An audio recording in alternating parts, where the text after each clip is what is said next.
Hello दोस्तों, मैं विपिन कुमार आपका अपना यूट्यूब चैनल सक्सेस कैंपस में स्वागत है। दोस्तों, हम लोग नंबर सिस्टम पढ़ रहे हैं और नंबर सिस्टम में टॉपिक 1, टॉपिक 2 और टॉपिक 2 तक हम लोग पढ़ लिए थे। आज हम लोग देखते हैं टॉपिक 3 के बारे में चर्चा करते हैं कि टॉपिक 3 में कितना महत्वपूर्ण आपकी बात को जानकारी मिलेगा। सबसे पहला दोस्तों गुणनखंड के बारे में हम लोग पढ़ते हैं कि गुणनखंड क्या होता है। मतलब कि गुणनखंड के ना हर चीज में आपको जरूरत पड़ेगा। गुणनखंड यानी कि एलसीएम का हर चैप्टर में जरूरत पड़ेगा। अर्थमेटिक्स का भी ले लीजिएगा टाइम एंड वर्क, तो उसमें भी आपका क्या निकालना पड़ेगा, एलसीएम निकालना पड़ेगा। तो सबसे पहले गुणनखंड के बारे में जानते हैं कि गुणनखंड कहते किसको है। तब वे संख्या जो बिना कोई सेध छोड़े, मतलब वे संख्या जो बिना कोई सेध छोड़े पूर्ण रूप से विभाजित करते उससे हम गुणनखंड कहते। कहने का मतलब है ना दोस्तों कि पूर्ण रूप से विभाजित करते यानी कि शेष जिसका 0 बच जाएगा, यानी कि पूरा पूरा कट जाएगा ना, उसी को हम लोग क्या कहते हैं, गुणनखंड कहते हैं।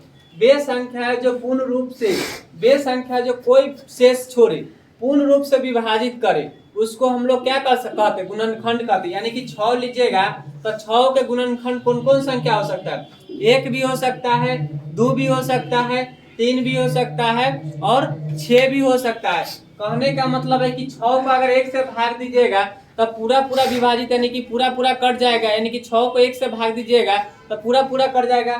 उसी प्रकार अगर 2 को 6 से भाग दीजिएगा, 6 को काटेगा तो पूरा पूरा कटेगा, शेष कोई संख्या बचेगा।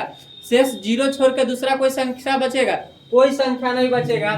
फिर कहने का मतलब अगर 6 को अगर 3 से भाग देते हैं तो शेष कितना बचेगा, 0।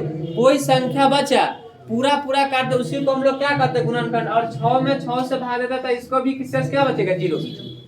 तो गुणनखंड हम लोग उसी को कहते हैं वे संख्या जो बिना कोई शेष छोड़े, मतलब बिना कोई शेष छोड़े यानी कि संख्या कोई शेष नहीं बचना चाहिए, पूर्ण रूप से विभाजित हो, उसी को हम लोग क्या कहते हैं, गुणनखंड कहते हैं।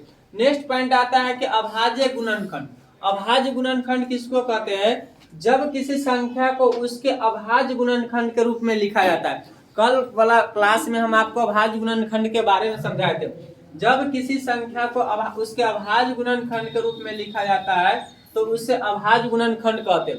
यानी कि अभाज्य गुणनखंड में तोड़ा जाता है, उसमें दूसरा कोई चीज नहीं होता है। यानी कि एलसीएम जो निकालते हैं ना, तो तरीका ही है कि क्या उसको अभाज्य गुणनखंड में तोड़ना है। जैसे देखिए 24 को अगर हम गुणनखंड तोड़ेंगे तो 24 को हम लोग को 24 को अगर काटना है तो ऐसे हम 1 से भी काट सकते हैं, 2 से भी काट सकते हैं, 3 से भी काट सकते हैं, 4 से भी काट सकते हैं, 6 से भी काट सकते हैं, 8 से भी काट सकते हैं, 12 से भी काट सकते हैं, 24 से भी काट सकते हैं। तो इस सब से कटेगा ना, तो इसको हम लोग बोलते हैं गुणनखंड। लेकिन अभाज्य गुणनखंड का मतलब क्या होता है कि उसमें सिर्फ और सिर्फ अभाज्य संख्या होना चाहिए, दूसरा कोई संख्या नहीं होना चाहिए। अभाज्य गुणनखंड का मतलब होता है कि उसमें सिर्फ और सिर्फ अभाज्य संख्या होना चाहिए, दूसरा कोई संख्या नहीं होना चाहिए। कहने का मतलब है कि 24 को अगर हम लोग निकालते हैं तो 24 के देखिए, इसको एलसीएम लीजिएगा तो 24 के कितना, 2 से 12 और फिर 2 से 6, 2 से कितना, 3, 2 सब क्या है, अभाज्य संख्या, 3 भी क्या है, अभाज्य संख्या। दूसरा संख्या लीजिएगा 20 के अगर निकालिएगा तो 20 के अभाज्य संख्या में निकालिएगा तो 2 गुने 2 गुने कितना, 5 कीजिएगा, 2 दूना 4 अब 5 क्या है, सबके सब अभाज्य संख्या। तो अभाज्य संख्या, अभाज्य संख्या के गुणनखंड हम लोग उसको कहते हैं जिसमें केवल और केवल अभाज्य संख्या हो, दूसरा कोई संख्या नहीं हो, उसी को हम लोग क्या कहते हैं, अभाज्य गुणनखंड कहते हैं। जैसे मान लीजिए कि 35 का गुणनखंड निकालना है कि बताइए 35 का अभाज्य गुणनखंड की संख्या कितना हो जाएगा। तब 35 का अभाज्य गुणनखंड तोड़ेंगे तब 5 गुने कितना, 7। 35 का अभाज्य गुणनखंड की संख्या क्या हो जाएगा, एगो 5 हो जाएगा, एगो 7 हो जाएगा। यानी कि 35 का अभाज्य गुणनखंड की संख्या 2 हो जाएगा। उसी प्रकार से अगर 55 के कहेगा तब 55 के क्या कर सकते हैं, 11 गुने कितना कर सकते हैं, 5 कर सकते हैं। इसका अभाज्य गुणनखंड ये बहुत संख्या से गुणनखंड कहेगा ना, तो गुणनखंड 55 के हो सकता है, आपको 5 हो सकता है, 11 हो सकता है, 1 हो सकता है, 55 हो सकता है। लेकिन आपसे पूछा क्या है, अभाज्य गुणनखंड। तो जो अभाज्य संख्या से कटेगा ना, वही उसी को हम लोग क्या कहते हैं, अभाज्य गुणनखंड कहते हैं। आई होप कि यहाँ तक आप लोग को समझ में आ गया गुणनखंड और अभाज्य गुणनखंड। अब हम लोग सीखते गुणनखंड पर पावर कैसे, गुणनखंड की संख्या कैसे निकालते, उसके बारे में अब हम लोग चर्चा करते हैं। अब गुणनखंडों की संख्या निकालना है। गुणनखंडों की संख्या निकालने के लिए सबसे पहले हम लोग अभाज्य गुणनखंड में तोड़ेंगे। गुणनखंड के संख्या निकालने के लिए डिफिनीशन याद नहीं कीजिएगा, डिफिनीशन हम आपको समझाने के लिए लिखे, लेकिन मैथ्स में डिफिनीशन आप याद नहीं कीजिएगा, उस बात को समझिएगा कि डिफिनीशन का मतलब क्या होता है। गुणनखंडों का मतलब होता है, सबसे पहले अभाज्य गुणनखंड में तोड़िएगा और अभाज्य गुणनखंड में तोड़ के उसके पावर में 1 जोड़ दीजिएगा। अभाज्य गुणनखंड के तोड़ के उसको पावर में कितना जोड़ दीजिएगा और दोनों के आपस में गुना कर दीजिएगा, तो अभाज्य गुणनखंड की संख्या हमको क्या पता चल जाएगा। कहने का मतलब है कि 24 है, तो 24 के अभाज्य गुणनखंड को संख्या, अभाज्य गुणनखंड की संख्या कहते हैं किसको, तो पूरा पूरा कटे। तो सबसे पहले देखिए 24 को कौन कौन संख्या काट सकता है, 1 भी काट सकता है, 2 भी काट सकता है, 3 भी काट सकता है, 4 भी काट सकता है, 6 भी काट सकता है, 8 भी काट सकता है, 12, यानी कि 24 को काटने वाला संख्या गिनिए कै गो है। 1 2 3 4 6, 1 2 3 4 5 6 7 8 गो है कि ना। अब हम अभाज्य गुणनखंडों की संख्या निकाल के हम इससे गुणनखंडों की कुल संख्या हम प्राप्त कर लेते हैं कि गुणनखंड की कुल संख्या कितना होगा। तो सबसे पहले हम क्या किए कि 24 को एलसीएम लिए और 24 के अगर हम एलसीएम लेते हैं तो अभाज्य गुणनखंड में तोड़ना है, तो 2 से तोड़ते हैं तो कितना 12, 2 से तोड़ेंगे तो कितना 6, 2 से तोड़ेंगे तो कितना 3 हो जाएगा। 2 से एलसीएम लिए, 2 से तोड़े तो कितना हो जाएगा इतना। अब 2 के पावर क्या है, देखिए 1 2 3 कितना है 3 है। 2 के संख्या क्या गो है 3 गो है, 1 2 1 3, तो जितना संख्या रहेगा ना उतना हम उसके पावर में कर देंगे। और 3 के पावर कुछ हो ना, तो 3 जिसके पावर कुछ हो ना उसका वैल्यू 1 होता है, जिसके पावर में कुछ हो नहीं उसका मान कितना होता है 1 होता है।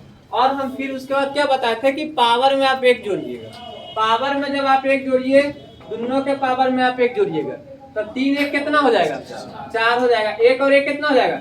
और दोनों को पावर को बेस, इसको हम लोग बेस बोलते हैं यानी कि आधार बोलते हैं, इसको हम लोग बेस बोलते हैं यानी कि आधार। और बेस से हम लोग को ना कोई मतलब नहीं होता, यानी कि आधार से हमको कोई मतलब नहीं होता, हमको मतलब किससे है पावर से। मतलब पावर को ना आपस में मल्टीप्लाई करो, 4 × 2 बराबर कितना 8। देखो टोटल अभाज्य संख्या आया कि ना। तो इसको सॉर्ट करने के लिए हम ये तरीका अपनाए। जैसे दूसरा एग्जांपल लेते हैं, जैसे 12 के निकालिएगा तो 12 को लिखेगा तो इसको एलसीएम लीजिएगा तो कितना 6, इसको लीजिए तो कितना 3। अब 2 के संख्या कै गो है, 2 गो है कि ना है। 2 के संख्या कै गो, तो 2 के पावर में क्या लिख सकते हैं 2। 2 के संख्या जितना रहेगा उतना लिखेगा, पावर में जितना संख्या रहेगा उतना। 3 के पावर में कुछ है ना, तो 3 के पावर में कितना लिख देंगे 1, और पावर में अपना मन से कितना जोड़ देंगे 1 जोड़ देंगे, और इस यहाँ भी पावर अपना मन से कितना जोड़ देंगे 1। तो 2 1 कितना 3, 1 1 कितना 3 दूना कितना, यानी कि 12 की ऐसा 6 गो गुणनखंड, ऐसा 6 गो संख्या होगा ना जो पूरा पूरा काट देगा और शेष कितना देगा 0 देगा। देखिए एग्जाम्पल से हम समझाते हैं। 12 के एगो 1 काटेगा, एगो 2 काटेगा, एगो 3 काटेगा, एगो 4 काटेगा, 6 एगो 12 काटेगा। देखिए 6 गो संख्या आया कि ना आया, एगो 1 काटा, 2 काटा, 3 काटा, 4 5 8 1 6। तो हम डायरेक्ट वे में यहाँ से निकाल सकते हैं। जैसे 18 के निकालिएगा तो 18 के निकालिएगा तो क्या कर सकते हैं, सबसे पहले एलसीएम लेंगे और इसको 3 से लगा देंगे। और तोड़ना कौन संख्या में, अभाज्य संख्या में। जब गुणनखंड की संख्या निकालिएगा ना कि गुणनखंड की कुल संख्या कितना है, तो हमेशा और हमेशा तोड़िएगा अभाज्य संख्या में +1 का दोनों पावर को आपस में क्या कर दीजिएगा गुना कर दीजिएगा। इसको कीजिएगा तो कितना 6, इसको करिएगा तो 3 से कितना 2, 3 3 9 दूना कितना 18। अब 3 के पावर कितना 2, 3 के पावर 2 के पावर कितना 1, तो 2 यहाँ लिख सकते हैं ना, 3 के पावर 2, 2 के पावर कितना 1, पावर में जोड़ेंगे कितना 1, यहाँ 1, तो 2 है कितना 3 है 2 कितना क्या वो 6। अब देखो हम इसको करके दिखाते हैं। इधर 18 है ना, 18 के 1 काट सकता है से 0 बचेगा, 18 को 1 काट सकता है से 0 बचेगा, 2 काट सकता है, 3 काट सकता है, 6 काट सकता है, 9 काट सकता है, खुद 18 काट सकता है कि नहीं काट सकता। बोलो यहाँ तक किसी को समस्या परेशानी दिक्कत है, यहाँ तक समझ गए। अब देखिए नेक्स्ट टॉपिक। देखिए दोस्तों अब हम लोग परिमेय संख्या के बारे में समझते हैं कि परिमेय संख्या ओरिजिनल में क्या होता है, यानी कि परिमेय संख्या कहते हैं किसको। सबसे पहले परिमेय संख्या ना बहुत इंपॉर्टेंट टॉपिक है। यहाँ से न 1 नंबर आपका एग्जाम में न पूछा जाता है, और हो सकता है ने भी आपसे क्या हो गलत भी हो सकता है, गलत ना पढ़िएगा तो गलत भी हो सकता है। सबसे पहले चीज समझिएगा, वे संख्या जिन्हें p/q के रूप में लिखा जाता है। p/q कहने का मतलब होता है कि बट्टा के रूप में लिख सकते, बट्टा मतलब भाग के रूप में लिख सकते, भाग मतलब भिन्न के रूप में लिख सकते, भिन्न मतलब हंस बटा में हर के रूप में लिख सकते। यानी कि इसको हम लोग अंश बटा हर भी बोल सकता है। यानी कि अंश हमेशा ऊपर होता है और हर हमेशा नीचे होता है। भिन्न के रूप में, बट्टा के रूप में, यानी कि 4/5, यानी कि भाग के रूप में भी लिख सकते हैं। सब क्या है? परिमेय संख्या है। जहां पे खाली आपको ये ध्यान देना है कि नीचे जो होगा ना, जो क्यू का मान होगा, यानी कि हर का मान जो होगा ना, वहां पे आपका 0 नहीं होना चाहिए। जहां पे आपका हर का मान 0 नहीं होना चाहिए, अंश का मान 0 हो सकता है। यानी कि कहने का मतलब है कि क्यू का मान 0 नहीं होना चाहिए, क्यू का मान 0 नहीं होना चाहिए, परंतु पी का मान 0 हो सकता है। उस सब को हम क्या कहते हैं? परिमेय संख्या कहते हैं। वो फिर से समझो, वे संख्या जिन्हें पी बाई क्यू के रूप में लिखा जाता है उसे परिमेय संख्या कहते हैं। जहां पर q बराबर नॉट, यानी कि नीचे वाला, बट्टा वाला, यानी कि हर वाला मतलब 0 नहीं होना चाहिए, ऊपर वाला यानी कि अंश वाला 0 हो सकता है, उसे हम लोग परिमेय संख्या कहते हैं।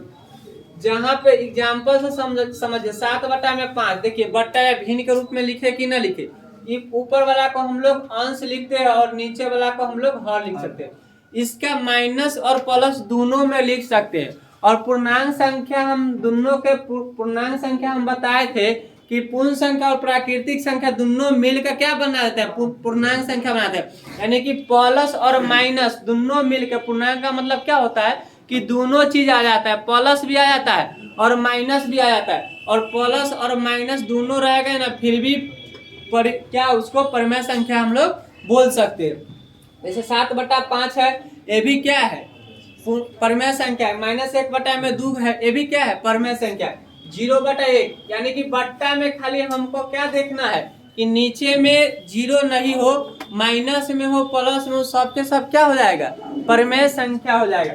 एग्जाम्पल दशमलव में भी रहेगा ना, 0 पॉइंट कितना है? 35 है, तो ये भी क्या है? परिमेय संख्या। कैसे परिमेय संख्या है सर? तो देखिए, दशमलव कई अंक के बाद है? 2 अंक के बाद है, तो दशमलव 2 अंक के बाद है, तो यहाँ पे 35/100 लिख सकते हैं, कितना लिख सकते हैं? और इसको अगर हम लोग काटेंगे तो 7 में कितना लिख सकते हो? 20। तो ये भिन्न के रूप में आया कि ना आया? ये भिन्न के रूप में आया कि ना आया? तो ये भी एक क्या हो गया? परिमेय संख्या हो गया।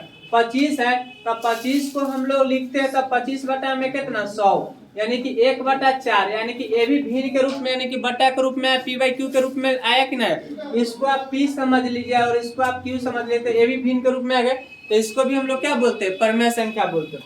दूसरा चीज बात समझिएगा कि 0.2323 यानी कि लगातार संख्या आता है, तो हम याद करो शांत दशमलव पढ़ाए थे, इस पे रेकरिंग चढ़ा देते हैं।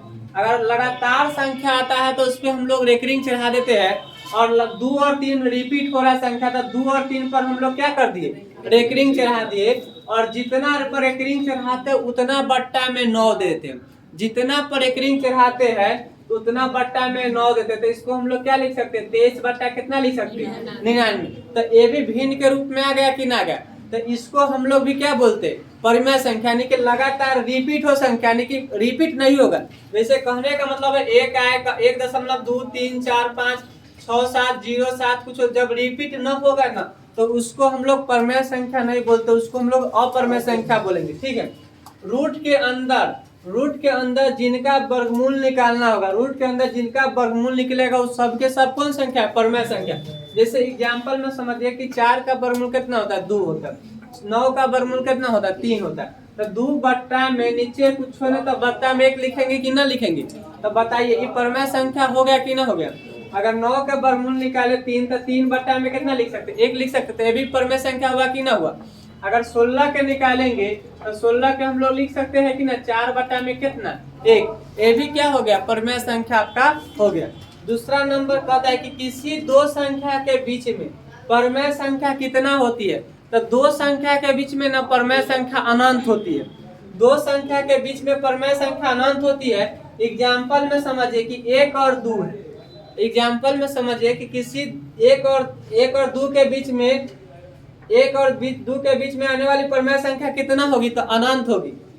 कैसे होगी? तो 1 और 2 के बीच में 1.1 भी आ सकता है, 1.2 भी आ सकता है, 1.3 भी आ सकता है, 1.4 भी आ सकता है, 1.5 भी आ सकता है, 1.6। 1 और 2 के बीच में कौन कौन संख्या आ सकता है? बहुत सारा संख्या आ सकता है। 1.25 भी आ सकता है, 1.025 भी आ सकता है। तो एक और दो के बीच में ना आने वाली परमेय संख्या अनंत होती है। किसी भी दो संख्या के बीच में, किसी भी दो संख्या के बीच में कहेगा ना कि आने वाली परमेय संख्या कितना होती है, तो उस सिचुएशन में हम क्या मारेंगे, अनंत मारेंगे। उसके बाद देखिए पूर्ण संख्या, प्राकृत संख्या और पूर्णांक संख्या भी एक क्या है, परमेय संख्या। आई होप कि यहाँ तक आपको बात समझ में आया है। इस पे हम कुछ और एग्जाम्पल, यहाँ से पूछेगा कि एक और दो के बीच में आने वाली संख्या परमेय संख्या है, और यहाँ से क्वेश्चन उलट सकता है, बदल सकता है कि बोलेगा बताइए कि एक और दो के बीच में तीन परमेय संख्या बताइए, कि एक और दो के बीच में तीन परमेय संख्या हम कैसे निकालेंगे। तो उसका हम क्वेश्चन लिख के हम आपको समझाते हैं। अब हम लोग समझते हैं एक और दो के बीच में तीन परमेय संख्या निकालें। दोस्तों सबसे पहला चीज है, एक बट्टा में एक लिख सकते हैं, यहाँ पे दो बट्टा में एक लिख सकते हैं, और हमको परमेय संख्या कै गो निकालना है, हमको परमेय संख्या कै गो निकालना, तीन गो। एक और दो के बीच में तीन परमेय संख्या निकालना है। कोई जरूरी है कि तीन परमेय संख्या हो सकता है, पांच भी परमेय संख्या निकालना कभी पूछे, कोई जरूरी है कि पांच परमेय संख्या, 10 भी पूछ सकता है। उसके पूछने के अकॉर्डिंग काम करने के अनुसार, तो जितना भी परमेय संख्या कहेगा ना, जितना भी परमेय संख्या पूछेगा उतना में ना हम +1 कर देंगे। जितना भी परमेय संख्या पूछेगा ना उतना में ना हम +1 कर देंगे। जैसे यहाँ पे तीन परमेय संख्या पूछा है ना, तो तीन में हम +1 कर देंगे। पूछता कि चार परमेय संख्या निकालिए, तो चार में +1 कर देते। पूछता पांच परमेय संख्या निकालिए, तो पांच में 1 प्लस करते। यानी कि कहने का मतलब हुआ दोस्तों कि जितना परमेय संख्या पूछेगा ना उतना में हम प्लस कितना कर देंगे, 1 कर देंगे। तो तीन में 1 प्लस के तो कितना हो गया, 4 हो गया। और चार संख्या को ना, चार को लेके ना ऊपर नीचे ना दोनों में ना हम अंश और हर में गुना कर देंगे। चार को ना ऊपर और नीचे दोनों में हम क्या कर देंगे, गुना कर देंगे।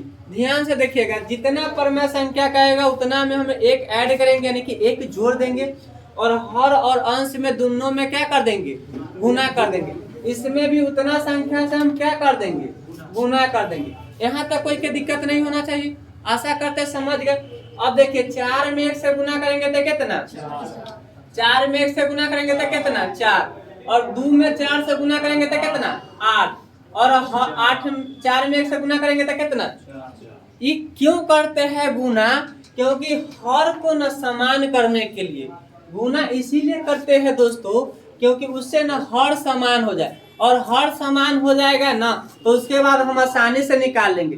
देखिए नीचे 4 और 4 समान है कि न है, गुना इसीलिए करते हैं ताकि हमारा हर जो हो सो क्या हो जाए, समान हो जाए। अब देखिए 4 के बाद कौन संख्या आता है, 5 आता है, तब 5 बटा में कितना लिख सकते हैं, 4 लिख सकते हैं। 5 के बाद कौन संख्या आता है, 6, तो 6 बटा में कितना लिख सकते हैं, 7, 6 बटा में कितना लिख सकते हैं, 4।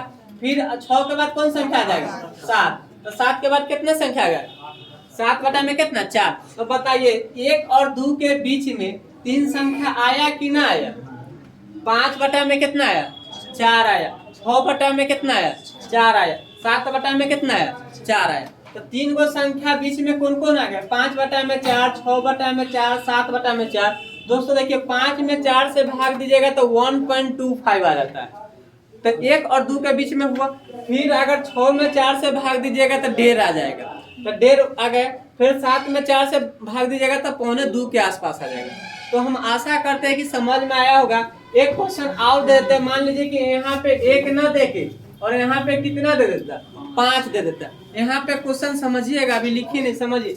1 और 2 के बीच में 5 परमेय संख्या बताना, तो हमको कैसे बताना है, तो अपना मन से कितना जोड़ना है, 1 जोड़ना है। तो 5 में अगर हम 1 जोड़ेंगे तो कितना हो जाएगा, 6 हो जाएगा। 5 में अगर हम 1 जोड़ेंगे तो कितना हो जाएगा, 6।